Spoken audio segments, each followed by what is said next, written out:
Hello दोस्तों, स्वागत है आपका मेरा यूट्यूब चैनल पर। आज हम पढ़ने वाले हैं शून्य कोटि की अभिक्रिया के लिए वेग स्थिरांक का व्यंजक।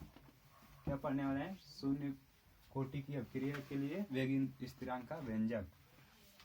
इसके अगले वाले वीडियो में मैंने पढ़ाया था प्रथम कोटि की अभिक्रिया के लिए व्यंजक। मैंने पूछता है यूपी बोर्ड चाहे कोई भी बोर्ड 12th में 4 मार्क का पूछता है, जो कि बहुत ही इम्पोर्टेंट है। देखो, इसको सिद्ध करते हैं। इसे मैंने माना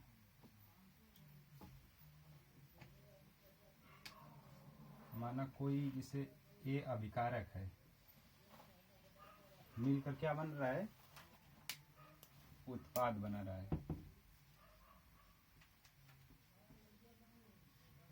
उत्पाद जिसे कोई अभिकारक ले लिए। अभिकारक किसे कहते हैं? जो अभिक्रिया में भाग लेते हैं, जिनसे कुछ मिलकर बनता है, उसे क्या कहते हैं? अभिकारक।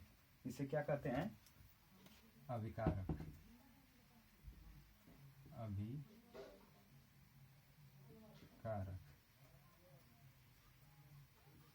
अभिकारक ये होता है जिनसे मिलकर अभिक्रिया बनती है, जिससे कुछ भी बनता है उसे उत्पाद कहते हैं। ये अभिकारक होता है। जैसे शून्य कोटि की अभिक्रिया, तो शून्य कोटि की अभिक्रिया की परिभाषा क्या है? जैसे यहाँ पे देख लो,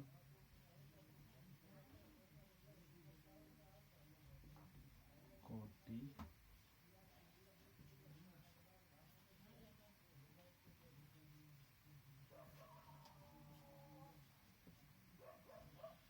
शून्य कोटि की अभिक्रिया क्या होती है? जैसे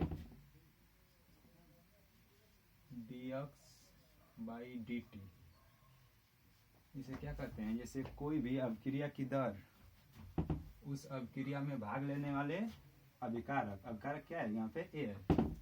अभिकारक के सांद्रता, इसको कोष्टक में बंद कर देते हैं, सांद्रता हो जाता है। सांद्रता के शून्य घात के अनुक्रमणानुपाती या समानुपाती होता है।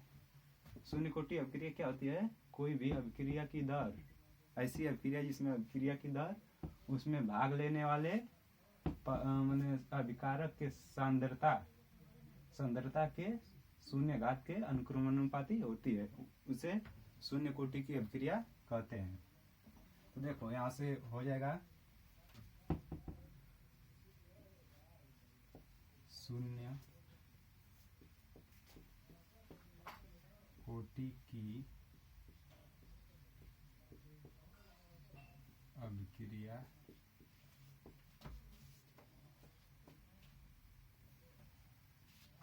के परिभाषा से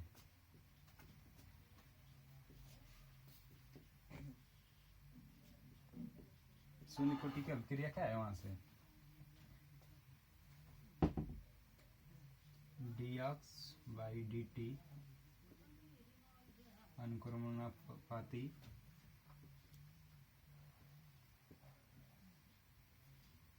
है ना। कोई भी ऐसी अभिक्रिया जिसमें अभिक्रिया की दर उस अभिक्रिया में भाग लेने वाले अभिकारक के सांद्रताओं के शून्य घात के अनुक्रमणानुपाती होता है। देखो, यहाँ से dx/dt अनुक्रमणानुपाती का चिन्ह आता है तो कोई कांस्टेंट आता है, तो इसके जगह पर मैंने के कांस्टेंट को ले लिया, इसको रहने दिया। देखो, कोई भी संख्या हो, चाहे x हो y हो, जैसे x की घात 0 है तो इसका मान 1 होता है, 5 की घात 0 है तो इसका मान 1 होता है। इसी तरह कुछ भी है, उसके घात में अगर 0 है तो उसका मान कितना होता है? 1। तो उसी तरह 1 की घात 0 है तो यहाँ पे मान क्या हो जाएगा? 1। तो यहाँ पे क्या हो जाएगा? dx/dt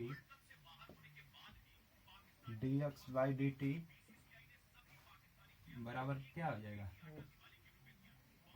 के। तो के हो जाएगा, इस x को यहीं रख देते हैं, इस dt को उधर कर देते हैं, तो dx बराबर क्या हो जाएगा? k into dt।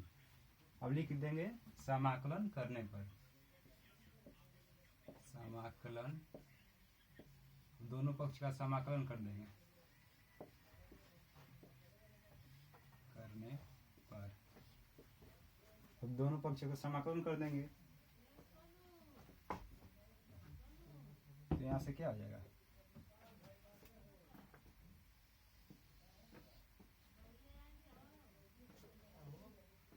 dx,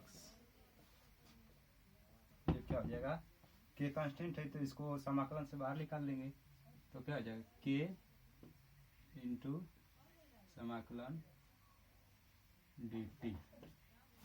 तो क्या होता है, कोई भी किसी भी मतलब कोई भी चर का जैसे उसके अर्थों में समाकलन करते हैं तो क्या होता है, जैसे ये है dx, उसके सापेक्ष करते हैं तो ये वाला समाकलन हो जाता है dx। जैसे कोई dm है तो इसका यम मान हो जाएगा ना, जैसे dy है तो इसका मान ये वाला हो जाएगा, समाकलन से बाहर आएगा तो इस तरह dx है तो यहाँ पे क्या हो जाएगा, x हो जाएगा केवल, बराबर ये k है और dt अगर बाहर निकलेगा तो क्या हो जाएगा, बस t हो जाएगा ना, यहाँ t हो जाएगा t। समाकलन हटता है तो c समाकलन नियतांक, c क्या होता है, समाकलन नियतांक आ जाएगा। तो इसको समीकरण नंबर 1 मान लेंगे। अब मान लेंगे कोई भी किसी दौरान यदि t बराबर 0 हो तो x बराबर ही 0 होगा। अगर समय कुछ भी नहीं लिए तो क्या अभिकारक चाहिए, उसका दर भी 0 होगा, अभिक्रिया की दर 0 होगी। तो यहाँ से x का मान और t का मान यहाँ से रख देंगे तो यहाँ क्या हो जाएगा, 0 बराबर k इंटू t का मान 0 प्लस c, तो ये 0 हो जाएगा, 0 प्लस c, तो c बराबर क्या हो गया, 0। अब लिखेंगे समीकरण 1 से, समीकरण 1 से। अब समीकरण 1 में c का मान रख देंगे, c बराबर 0 रख देंगे तो x बराबर क्या हो जाएगा, यहाँ से k t प्लस c बराबर क्या है, 0। तो क्या हो जाएगा, x बराबर k इंटू टी। अब k का मान निकालना है तो k बराबर क्या हो जाएगा, k को इधर भेज देंगे तो k बराबर क्या हो जाएगा, x इंटू k बराबर x इंटू टी हो जाएगा ना। k को इस साइड ला देंगे और k को इस साइड ला देंगे तो क्या हो जाएगा, x बटा में t, तो क्या हो जाएगा, यही शून्य कोटि अभिक्रिया के लिए व्यंजक हो जाएगा। शून्य कोटि अभिक्रिया के लिए व्यंजक का सूत्र हो जाएगा। अब इसी में पूछता है जैसे कि शून्य कोटि का अभिक्रिया के लिए वेग स्थिरांक का व्यंजक प्राप्त कीजिए और इसका कहीं मात्रक पूछ देता है। तो इसका मात्रक क्या होता है, मात्रक मोल प्रति लीटर प्रति सेकेंड होता है। क्या मात्रक होता है, मोल प्रति लीटर प्रति सेकेंड होता है। तो इस तरह से शून्य कोटि अभिक्रिया के लिए व्यंजक हो जाएगा। ये कोई उत्पाद लेंगे जिसे उत्पाद अभिकारक लेंगे, वो उत्पाद मिलकर बनता है। तो जैसे अभिक्रिया में जो भाग लेते हैं उसे अभिकारक कहते हैं। जैसे अभिक्रिया में जो भी भाग लेंगे उसे अभिकारक कहते हैं, जो बनाता है उसे उत्पाद कहते हैं। तो कोई ए ले लिया अभिकारक, अब मिलकर क्या बन दिया, उत्पाद। अब शून्य कोटि की अभिक्रिया क्या होती है, ऐसी अभिक्रिया जिसमें अभिक्रिया की दर डी बटा डी एक्स बराबर क्या कहते हैं, अभिक्रिया की दर।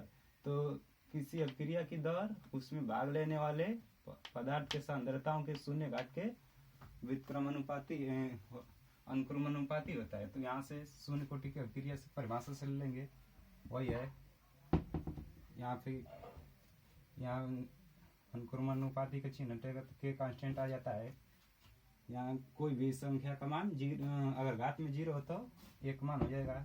यहाँ से dt को इधर लाएंगे और फिर दोनों पक्ष समाकलन करने पर समाकलन कर देंगे।